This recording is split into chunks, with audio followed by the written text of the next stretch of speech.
What is going on, everybody? Got a first look today at the World of Warcraft 20th Anniversary Collector's Edition. This is The War Within. Now, if you're new to the channel, first of all, do me a huge favor and subscribe if you like what you see, or at least like it. That would help a ton, okay? Secondly, if you haven't yet seen my other video, taking a look at the 15th Anniversary Collector's Edition, go check that out. That stud right there in the corner, that was a good 25 pounds ago. I actually had a pretty decent hairline back then. Times sure have changed. But what hasn't changed is the cool Warcraft statues.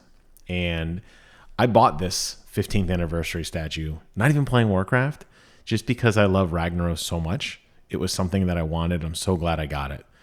The game key, which I'm sure is probably expired or obsolete or whatever. I don't know. I never used it.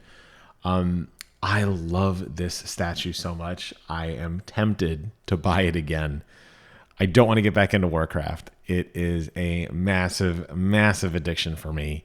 I have been like 10 years sober. However, I could easily fall back in a heartbeat, and you would never hear from me on any other video or any other video game again, because I would just come home and play Warcraft straight, and my PlayStation and my Xbox would grow piles of dust. So I'm going to be good, but I am going to talk about this statue and this collector edition and why I think if you are a fan of World of Warcraft, you might want to pick this up. All right. So recall when Chris Metzen took the stage at BlizzCon, brought down the house. Clearly the best and probably the only worthwhile piece of news was that Chris Metzen was back and that he was taking some creative control over Warcraft. And he announced a slew of collectors, of games coming out. Not collector editions. That would be cool if he did. I would have lost my mind. But he didn't announce a slew of collector editions. What he did announce was a slew of new games coming out. He laid out a roadmap for the next few World of Warcraft expansions. And here we are. The War Within is next.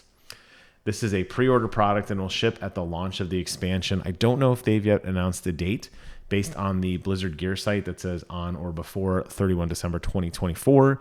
It's clearly going to be sometime this year, but we don't know when. If you're a bigger Warcraft fan than me, you might have insider knowledge. You might be into some kind of pre-beta where you get to play the game. I don't have any of that. I'm just a dude, all right? So what are you going to get? You're going to get the Epic Edition game key. You're going to get the hardcover art book, this Griffin rider statue, which we'll take a little bit more close look at in a moment. You're going to get a collector's edition pin featuring Anduin, Alleria, and Thrall. And the Epic Edition, in case you're wondering, includes an enhanced level 70 character boost, 3 days of early access, 30 days of game time, an Algarian Stormrider mount, a Stormrider's Attire transmogrification set, a Deepdweller's Earthen Hearthstone effect, and Squally, the Storm Hatchling pet, and a Sandbox Griffin toy, and 1,000 Traders Tender. Cool. I don't know what half of that means, but it sounds like vanity items in the game. Here's a little look at the art book. It looks pretty cool. I can't tell. I don't think that this actually pops out. I think this is just kind of an optical illusion. But I love art books. I'm hit and miss on them, but my office is adorned with Blizzard stuff. And Blizzard, to me, at least the old day with Samwise, they were the best artists of all time. And the worlds and the emotions that they conveyed solely by art, will live with me till the day I die. So I will always have a soft place in my heart for StarCraft and Diablo and World of Warcraft and even Legacy Overwatch for a while there. So I'm sure this art book is jam-packed full of some really cool stuff. All right, here's a look at some of the digital stuff. You get the boosts. Here's some of the transmogrifications. It looks like you get this blue-looking mount. There's your little Squally dude. There's your 1,000 coins, some other sets. This isn't anything obviously you can hold. This is all in-game items. And then here's everything, obviously, minus the statue. But what I wanted to talk about was the statue. Now, according to the website here, it says it's a Griffin rider statue. The World of Warcraft's iconic Griffin rider is brought to life in this statue. The dwarven commander wields a deadly Stormhammer. I can't even read today. I'm so sorry. And is ready to soar the skies above Azeroth. The statue measures 9.5 inches by 9 inches by 13 inches. That is a very chunky boy. Now, looking back at this, not this fine, strapping young man here, but the actual look at the statue, it said 10 plus inches. And I can tell you, when I was holding this statue in my hand, I have one of those IKEA cubes. So they're 12 by 12 by 12. And I think my grid is like a 5 by 5 grid. If you go look at my older videos, I used to do videos in front of it. I don't do that anymore. But this statue, like if you hit somebody over the head with it, you would probably murder them. It was so much dense plastic. The build quality was so intense. Like I feel like you could drop this statue down a flight of stairs and there was so much molded plastic that it would like probably break your staircase. Like it was just like OP of statues. And it was really big, lots of nice detail, attention to the base.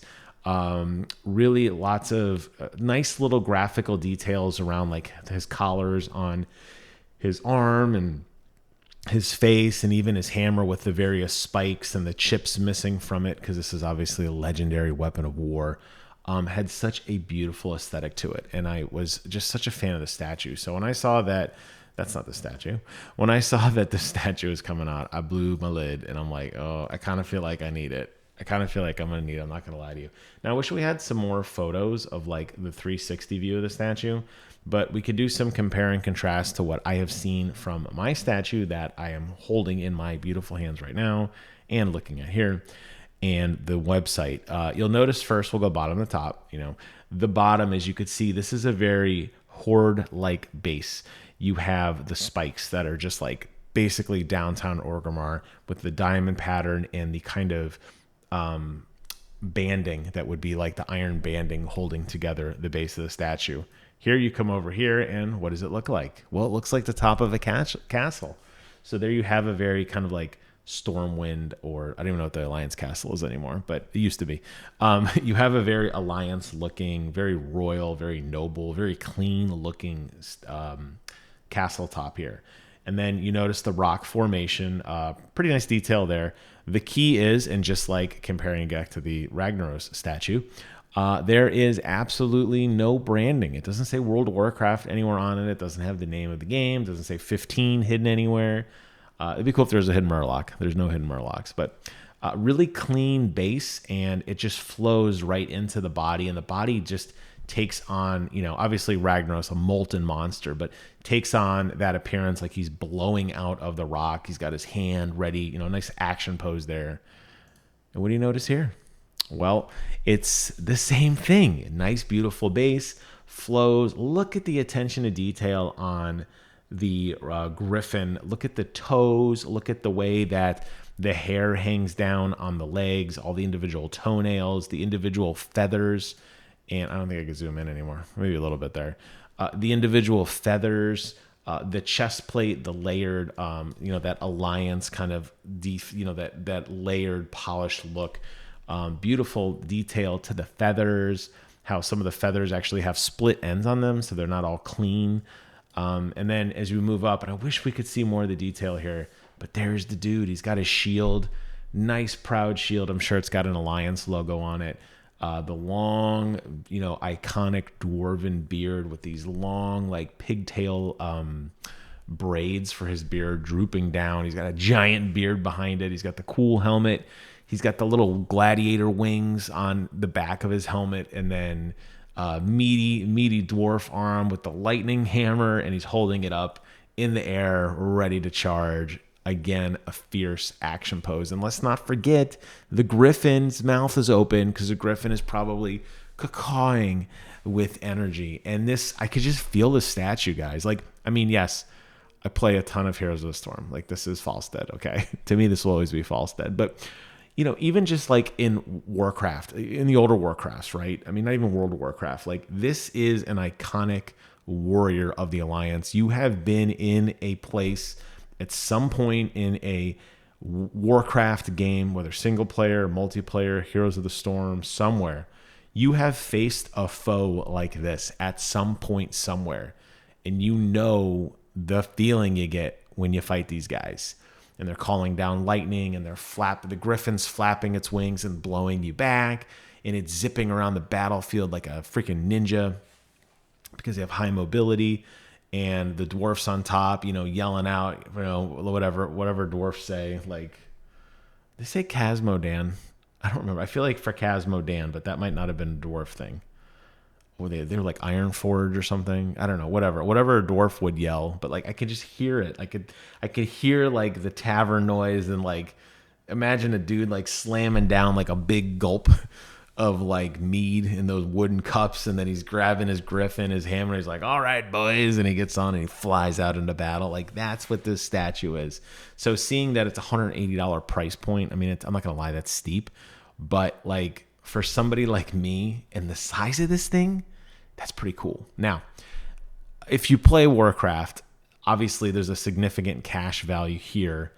At least in the Epic Game Edition, which is probably going to run you like $80. So in that case, the tchotchkes, the book, the pin, whatever, like, and then obviously a statue is like $100. So it's more manageable. For me, it's a $180 statue because I'm not going to play the game. But anyways, I digress. This is awesome. I will post a link to this in the description below. While you're down there, maybe you want to check out my thoughts on this statue. You'll probably hear a lot of the same things, and even maybe consider subscribing, like I said. So that's it for today's video, y'all. Thank you so much for watching. Take care of yourselves, and until next time, I will see you guys on the other side.